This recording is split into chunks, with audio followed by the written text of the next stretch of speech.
Assalamualaikum. Thank you, my member. Now I will discuss about posture, upper and lower limb function, and upper limb range of motion and muscle strength of GBS patient.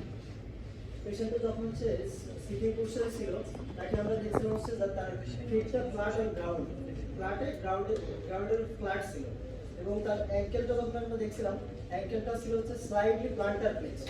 তারপরে যখন আমরা নি দেখছি তার নি ছিল হচ্ছে 90 degree প্লেক্সড এবং যখন হিপটা দেখছিলাম আমরা হিপটা ছিল হচ্ছে অ্যাবডাক্টেড, পেলভিসটা ছিল তার হচ্ছে পোস্টেরিয়র টিল্টেড এবং ট্রাঙ্কটা ছিল স্লাউসড এবং তার হেড এন্ড নেক ছিল হচ্ছে টিল্টিং ওয়ান সাইড। তারপর যখন হচ্ছে আমরা upper limb and lower limb function দেখছিলাম তারপর আমরা দেখছিলাম হচ্ছে যে মাসেল টোন, তার আপার লিম্ব এবং লোয়ার লিম্বের রাইট এন্ড লেফট দুই সাইডেই তার মাসেল টোনটা ছিল ক্লাসিক। যখন আমরা তার সেন্সেশন দেখছিলাম তার রাইট এবং লেফটের আপার এন্ড লোয়ার লিম্বের সেন্সেশন সবগুলো ইনটেক্ট ছিল এবং যখন আমরা প্রোপ্রিওসেপশন দেখছিলাম তখন তার প্রোপ্রিওসেপশন আপার এবং লোয়ার লিম্ব কোনোটাই ছিল না, ডান ছিল। তারপর সিলেক্টিভ মুভমেন্ট যখন আমরা বলছিলাম পেশেন্টকে একটা সিলেক্টিভ মুভমেন্ট করতে, পেশেন্ট তখন আপার লিম্বে এবং লোয়ার লিম্বে রাইট এন্ড লেফটের কোনোটাই কোনো মুভমেন্ট করতে পারে না।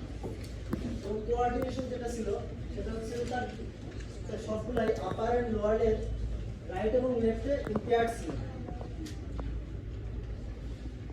এবং আপার লিম্ব তার হচ্ছে যে রেঞ্জ অফ মোশন এবং মাসেল স্ট্রেংথ যখন দেখছি আপার লিম্বে তার হচ্ছে যে মেজর যে আমার জয়েন্টগুলো যেরকম shoulder joint, elbow joint, wrist এবং ফিঙ্গার, এইগুলোর হচ্ছে যে তার অ্যাক্টিভ রেঞ্জ অফ মোশন কোনোটাই ছিল না, সবগুলো অ্যাবসেন্ট ছিল এবং প্যাসিভ রেঞ্জ অফ মোশনটা আমরা ফ্রিলি ভাবে তাকে করাইতে পারছি, কোনো রেস্ট্রিকশন ছিল না এবং তার মাসেল স্ট্রেংথ ছিল হচ্ছে যে সবগুলোই গ্রেড 0 তে ছিল।